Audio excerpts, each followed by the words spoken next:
వీరబ్రహ్మేంద్ర స్వామి గారు భవిష్యత్తు ఎలా ఉండబోతుంది, ఎప్పుడు ఈ భూమి అంతరించబోతుందని చెప్పేసి కాలపత్ర గ్రంథాలన్నీ రచించారు ఆయన. మరి భవిష్యత్తును ఆ రోజుల్లో ఆయన ముందెట్లా చూడగలిగారు? అదే కదా తపస్సు అంటే. మీరు ఆరంభంలో అడిగారు, మీరు తపస్సు ఎందుకు చేస్తారండి అని. ఎగ్జాక్ట్లీ అదే. తపస్సు ఎందుకు చేస్తారని అడిగారు కదా. అవును. జ్ఞానాన్ని అద్వితీయమైన స్థితిలో తీసుకెళ్ళి పరమాత్మతో లయించి మాట్లాడి నేచర్తో సంభాషించడానికే తపస్సు అవసరం.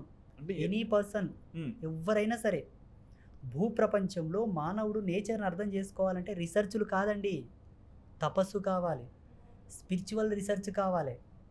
నేచర్ని అర్థం చేసుకోవాలంటే ఉమ్, ఇది ఫస్ట్ పాయింట్ మన జన్మలో, మానవ జన్మలో.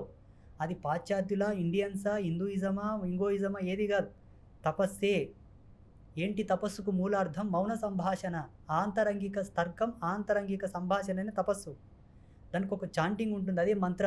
ఉమ్, ఆ చాంటింగ్ కూడా నేచర్తో కనెక్ట్ చేయడానికి ఒక శబ్దార్థాలు కావాలి కాబట్టి ఇన్నర్ చాంటింగ్ జరగాలి. అందుకే మౌనులై మాలా జపం చేస్తూ తపస్సులో నిమగ్నమైపోతుంటారు మన వాళ్ళు. అయితే మీరు అడిగిన విషయం, ఉమ్. కాలజ్ఞానాన్ని బ్రహ్మంగారు చెప్పారు, మనకు పరిచయం. కానీ కాలజ్ఞానము కన్నా 1,000,000 రెట్లు విలువైన వేద విజ్ఞానాన్ని ఎవరిచ్చారు? మన వాళ్ళే.